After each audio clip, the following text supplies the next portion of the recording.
Eu até ia te jogar uma pergunta de volta, que agora nós estamos aqui em Lajeado.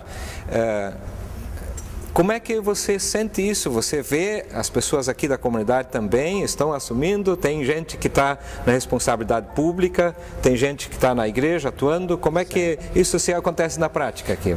É interessante a pergunta, né? Olha, eu diria que em muitos casos nós percebemos esse entendimento, talvez não tão consciente ou articulado, mas eu acho que muitas pessoas percebem que a fé cristã delas motiva elas, leva elas a quererem fazer o melhor e dar uma boa contribuição no trabalho delas. Seja, por exemplo, numa escola, seja na vida política, na área da saúde, enfim, qualquer área, entendo assim, a gente pode ali servir a Deus. E eu acho que muitas pessoas entendem isso, mas outras ainda não, talvez se deram conta de que ao fazerem bem o seu trabalho, podem através disto servir a Deus e dar glória a Deus através de um bom trabalho feito. Assim a gente entende. Eu acho que aqui em Lajeado também tem pessoas que entendem isso e outras que ainda não, talvez captaram essa ideia, esse ensinamento, eu diria.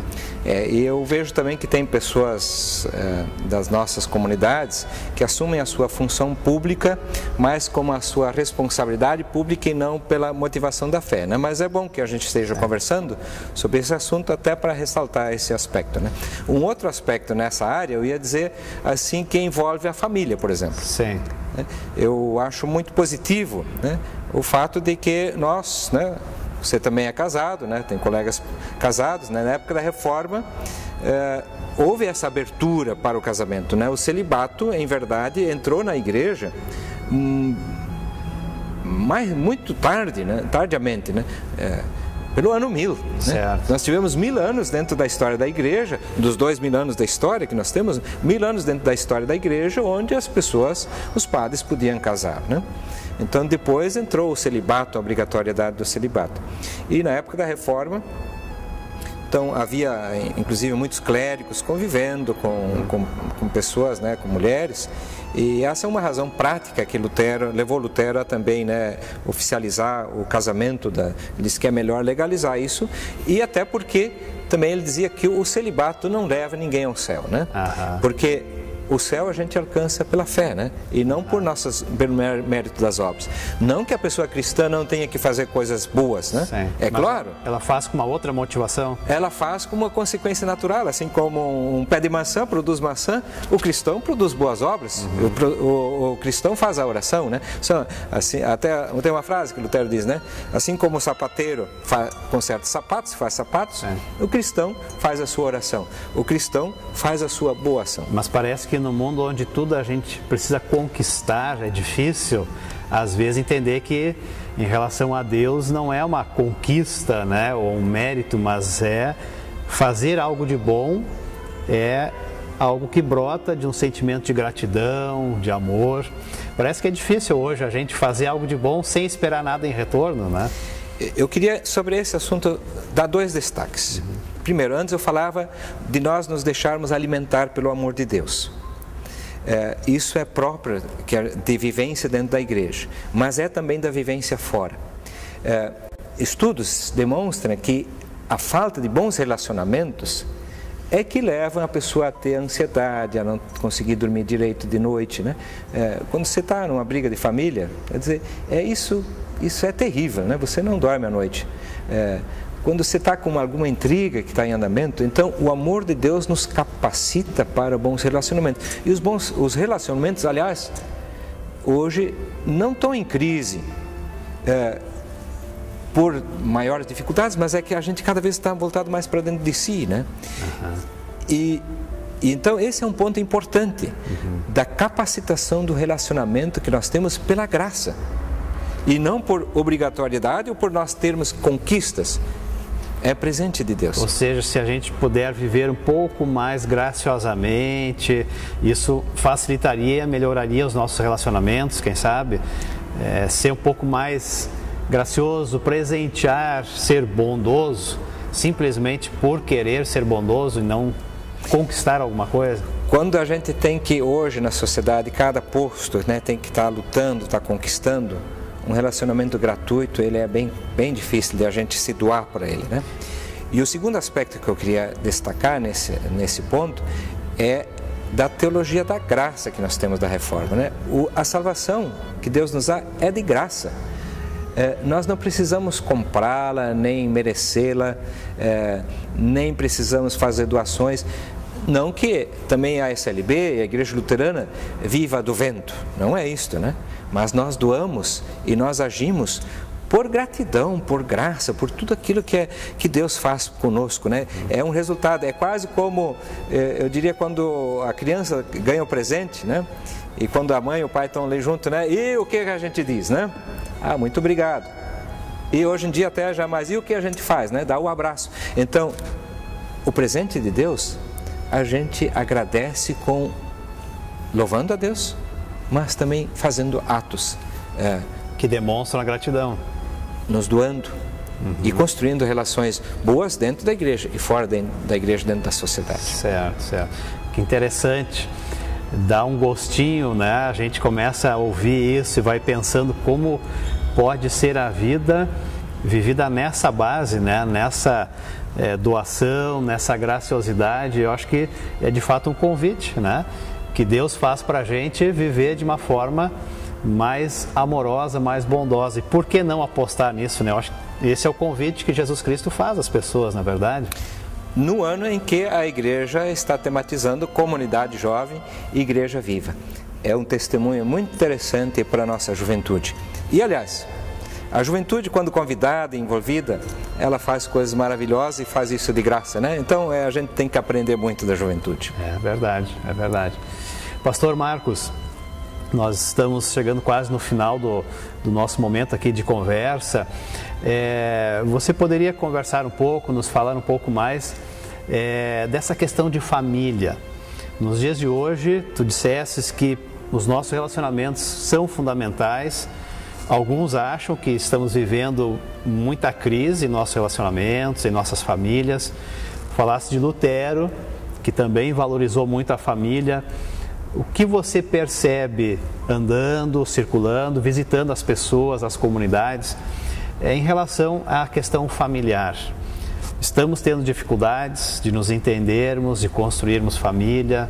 Como você vê essa situação?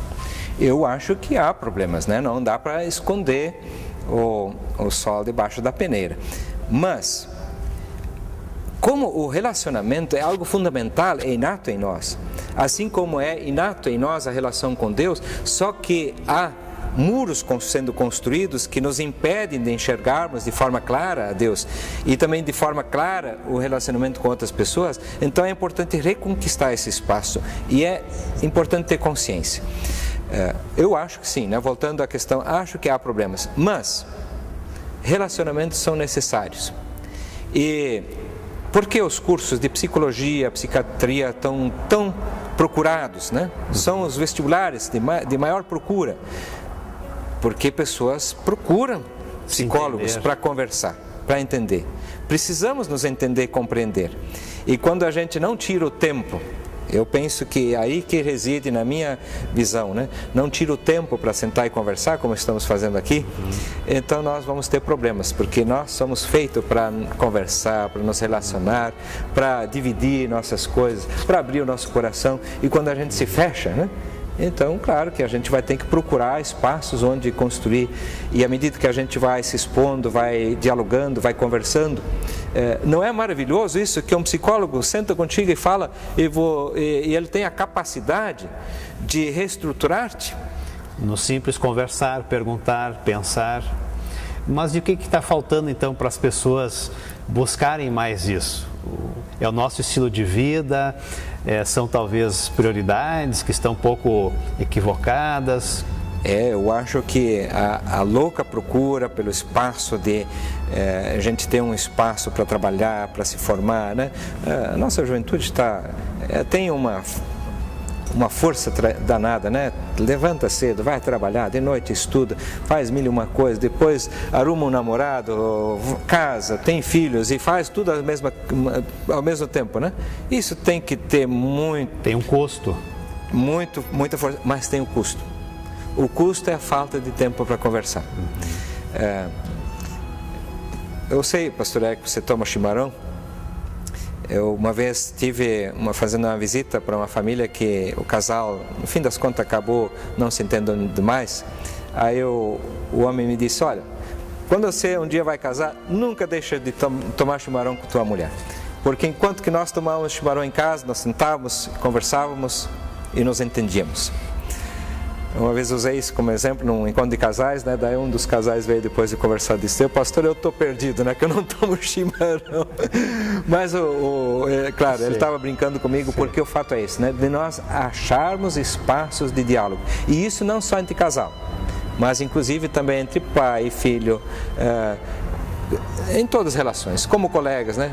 É importante, as empresas que tiram tempo para deixar espaço para entretenimento entre as pessoas, é um sucesso. Porque às vezes a gente tem a impressão de que o próprio entretenimento, ele acaba muitas vezes ocupando esse espaço da conversa, do diálogo. Parece às vezes que nós queremos preencher alguma coisa dentro de nós, às vezes com imagens, com até barulho, com algum tipo de atividade que às vezes não possibilita que as pessoas façam isso, que tomem um chimarrão tranquilamente, ou que caminhem, quem sabe, com o marido, a esposa, ou converse com os filhos. Será que até isso, o entretenimento às vezes não acaba atrapalhando um pouco? Com toda razão, a gente até não aprende mais a sentar e conversar, né? Então, acho que é importante esse espaço que a gente tem aí, de convidar as pessoas, né, para sentar também em casa, estar aí nos acompanhando e a gente está conversando, né? Importante é também se expressar, não só ouvir e ver, né? Sim. Muito bem, pastor Marcos. Foi uma honra tê-lo aqui conosco no nosso programa. Eu gostaria de perguntar se terias, assim, talvez alguma palavra, algum convite, alguma coisa que gostaria de dizer às pessoas que nos assistem aqui na região do Vale do Taquari, nesse final de ano. Quem sabe, então, gostaria de deixar uma palavra final para nós, então, no nosso programa de hoje. Deus amou o mundo de tal maneira que deu a ele seu Filho unigênito, para que todo que nele crê não pereça, mas tenha vida eterna. Quer dizer, o amor vem de Deus. Ele é o ponto de partida de tudo. É o convite que a gente está fazendo também, aproveitando aqui. Visita, você que está nos acompanhando, visita uma das nossas igrejas, são as portas abertas. A gente com grande alegria vai te receber em qualquer uma delas. Que esse tempo de fim do ano não seja um tempo de esgotamento, mas seja um tempo também de sentar, procurar um espaço, procurar pessoa bacana para conversar e viver essa vida bonita e bela com quem Deus nos presenteou. Muito obrigado, pastor Marcos. Espero poder tê-lo de volta aqui no nosso programa mais adiante. Desejamos também um bom trabalho nessa função de pastor sinodal no Sino do Vale do Taquari. Mais uma vez, o nosso muito obrigado e espero nos encontrarmos novamente aqui em nosso programa. Muito obrigado.